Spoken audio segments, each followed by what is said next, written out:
Good evening, everybody. This is Northwest Productions. I apologize for the late delay on this video because I was actually supposed to do this on the 31st. However, I was in California at the time and I could not record a weather radio collection setup, which is usually what I'm going to start doing on New Year's Eve and all that stuff, just to wrap up the year. So I might as well do it today. I do have a radio in the mail, so I will count that in the video right now actually. So I did buy a SFA 1180 off of eBay, and that was actually at around $75, so that was a pretty good price plus shipping. I mean, it was reasonable. It was around like $90 in total, but still. All right, let's get this started. So I got this not long ago. I think it was like 2 days ago, something like that. To 15 miles an hour with gusts up to 35 miles an hour. This is the Radio Shack 12-258. I have another one which I'll show. Like I said in my unboxing video not that long ago, I did say that I was going to plug in a like I was trying to make it to where I can monitor KIG 98 and WXL 96 off of the PC stuff. However, I tried the tutorial that Kitlix had on his channel, so and I tried that, didn't work. I was looking at the comment sections. I think Benji Cat 33 or something like that commented, saying you need to restart whatever this is, and I'm like, I don't because I just got a PC, don't really know that much about it. But moving on, this is the does this say Radio Shack? Just correct me in the comments. So this is the Midland HH54. I thought this was a VP2, but I was too stupid enough to realize that the VP2s come with its charging cable. I bought this off of eBay separately, which I made an unboxing video not that long ago. It's off right now because I don't have it plugged in. I don't have enough outlets for it. Because I have LED lights behind my desk. I have the PC, monitor, TV, Xbox, speakers, all that plugged into this. But this does get really, really good reception. I highly recommend one if you do not have one. This is my go-to travel radio, but I do have to bring the charger, which is not that big of a deal. All right, excuse me. How about that? Moving on, we have the Midland WR100 version 2. One of these for a very, very long time. I do not own any other Midland WR100s, but I am planning to get one. So.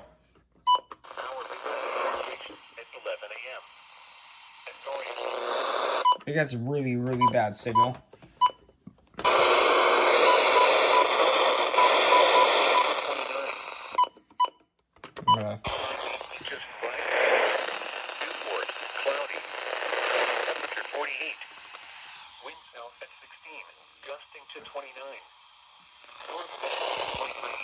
So, yeah, I think Radio Shack, not Radio Shack, I think Midland should add like a no signal, kind of like what Radio Shack does. Overall, it's a really good radio. It's missing a couple of features that the version 3s and higher have, except the version 5. And the version 5, and the feature that has is a dying tuner. So, again, moving on, Radio Shack 12-262. Second oldest radio in my collection. It is a masterpiece. People are saying, oh, my tuners keep dying on this. Bro, cloudy. That would be funny if I accidentally jinxed that when I clicked it. But I've had this for around 2.5 years now. It's pretty good. All right, moving on. This is the Midland ER210. I'm going to get a 310 soon. It's a pretty good radio. I've had this not even plugged in for, I don't know what that is on there. Probably something with that's whatever, I'll clean it out later, but so This is also another one when I go to travel radios. I usually go for like those small compact ones, not like something like the behemoth right here. So, pretty good radio. It's 1050 hertz activated, so you can't have like same codes on there. To the people who know what same codes are. Again, another one I do not have is like another one that I don't have plugged in. I'm gonna take off the little ribbon because it's not Christmas anymore. We literally took down Christmas yesterday, so yeah. So we have the radio. It's technically Radio Shack. It's the Realistic 12-140. Again, another 1050 hertz radio. This is the oldest radio in my collection. Because I believe that this came from the 70s, maybe the 80s, around there. It's pretty old. It works really good. It's kind of like the Midland 74-108XL or something like that. I don't know. Someone correct me in the comments if I'm wrong. So we have the Eton Zone Guard, just the regular version. I mean, not the regular. It's the newer version that has the like the tests are yellow and the watches are green for some reason. It's the hybrid.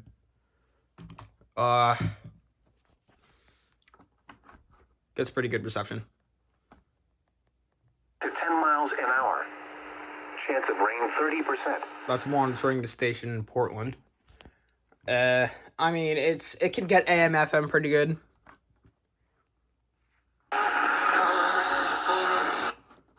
De que yo le haga a lo mejor mucha bulla. Wheels rolling on an old Toyota.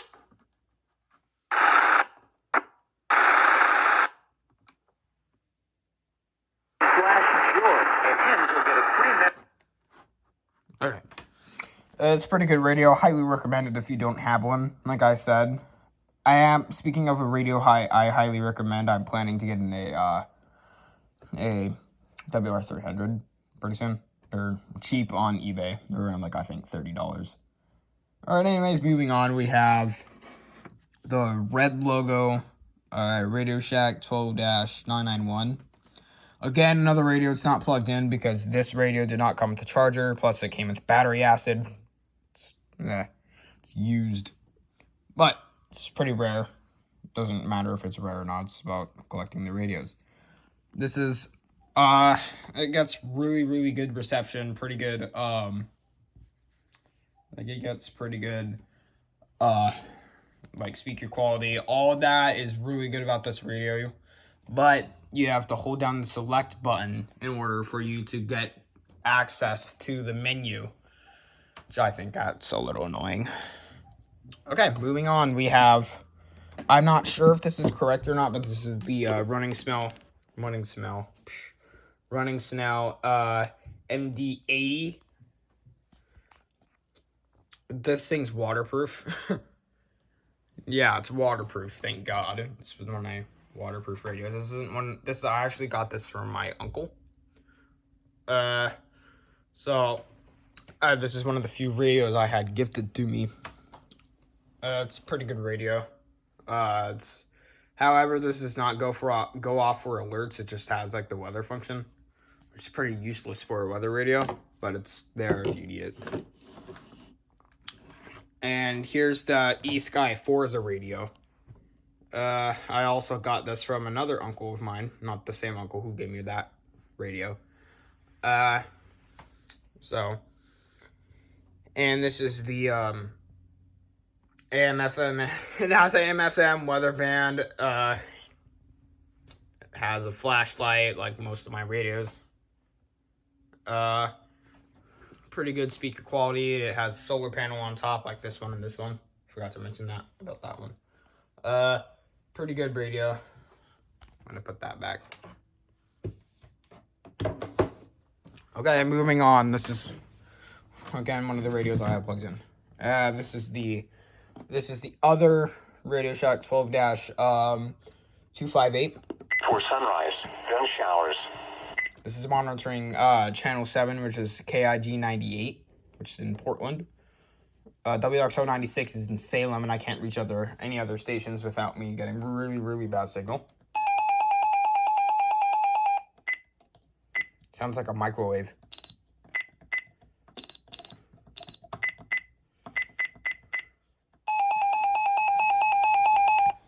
Here, I'll show you the Radio Shacks. So, yeah, it's pretty good radio. And behind here we have the Eton FR370 LO Bean Edition. I want to get a regular version, because why not? Don't have it plugged in. Really, really good speaker quality. Probably better than this one. But does get AM, FM. It's a solar panel. It's like a hybrid of these bad boys behind here. It's like the better version of them. Not saying that they're bad, but here's the Lacrosse Technology 810-805.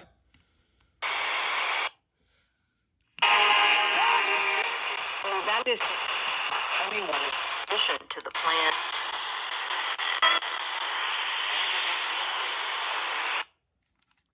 Cloudy. East wind 5 to 10. 40%. Tuesday. Cloudy. It's monitoring KID 98. But this is the radio that has been in the most states. I've took this to Tennessee. When I lived in Kentucky, I took it all the way here to Oregon. It's a pretty good radio. This is the Eton FRX 3 Plus. I'm going to try to hand crank this, so stay here.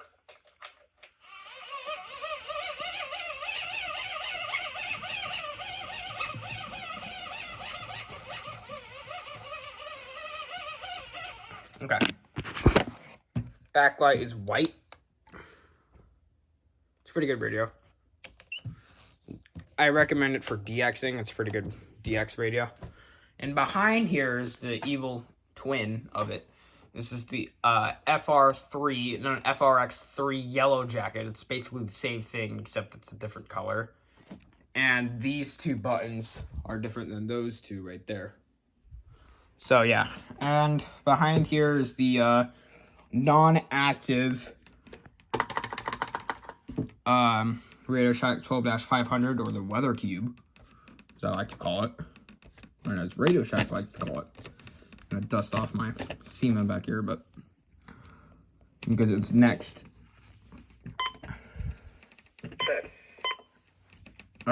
So, yeah, it's a pretty good radio. It does not have, like, a movable antenna, unlike, so it's basically that.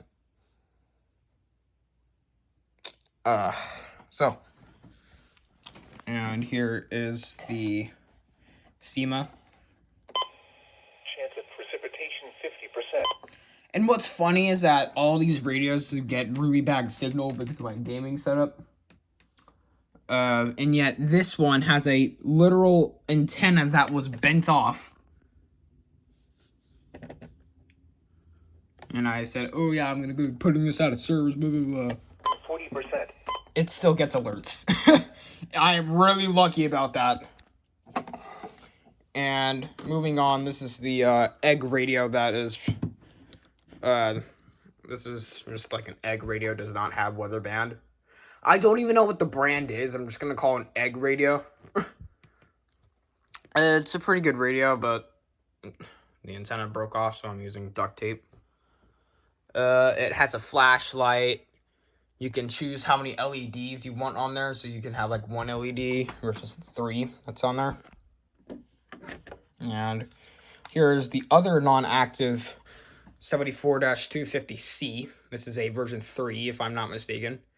It's a pretty good radio. It's a little hard to find. It's not rare or anything. It's just uncommon. There's one up on eBay that I know of right now that was posted in the EAS Society on Discord. And here's the Baofeng. 9 inches and rising. Seattle, light rain. Temp 52. Windy forecast. I have them monitoring the weather radio stations. And no, I'm not transmitting. I'm not committing a crime against the FCC. I'm not SPC Tornado God 69 and dude, this guy has like a long username. It's stupid. And here's the other thing. Temperature 49. Highs in the upper 40s. Yeah, it's pretty good. Moving on to the oldest radio, not the oldest radio, but the radio I have had the longest in my collection. This is the Midland WR120 EZ. Not available. Eugene, light rain.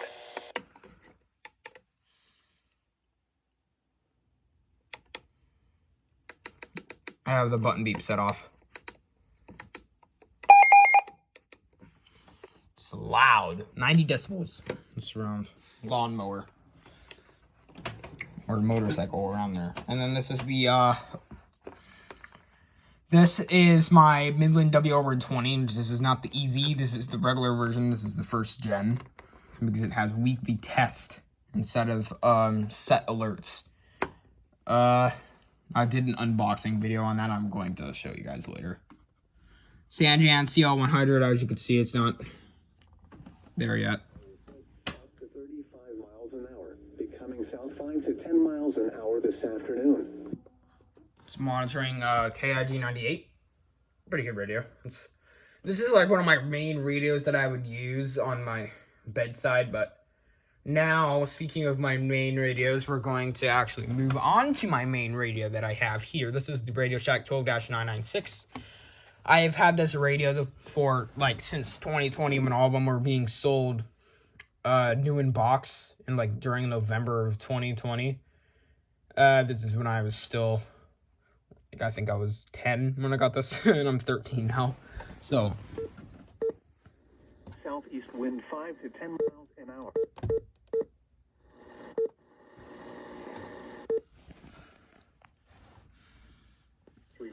And that's not a roster.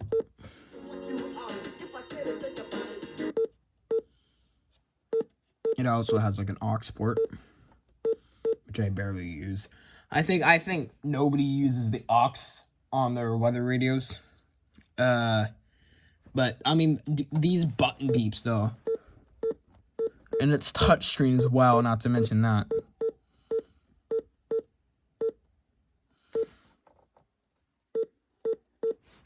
I have wanted one of these radios for so long, and I finally got it when I first started YouTube, which is not really of the common, but it's there, and I got it, and that's all that matters.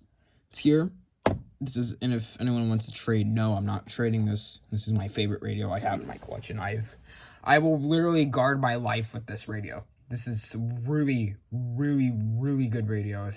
If you can find one, I recommend it. It's around, like, I think 1.5 stars, maybe 2 stars. And now, speaking of stars, this is the Bricom R1630A high-low. It's not plugged in right now. Like I said, I need to buy a new surge protector. It's the high-low switch. There's an R1630A being sold on the internet right now. If you guys want it, I'll show you later. But here's the Radio Shack 12-519 first gen. This goes, I mean, I'm not sure if this is the first gen, but this is Rain 70%. Friday night, rain likely. Lows in the lower 40s. It's probably getting bad signal because I have my phone, but that is all for today, everybody. This is roughly around like a 20-minute video, which is not usually what I post. But if I want you guys to buy a radio, I would probably recommend, if you guys are just getting started on weather radio collecting, buy either a Midland WR120, Midland WR120 EZ. I'll show you how to recognize them. So so if the seller posts something on the back like this, it says WR120 below the made in China. And for the EZ, it shows WR120 EZ, which I'll show you right now. See?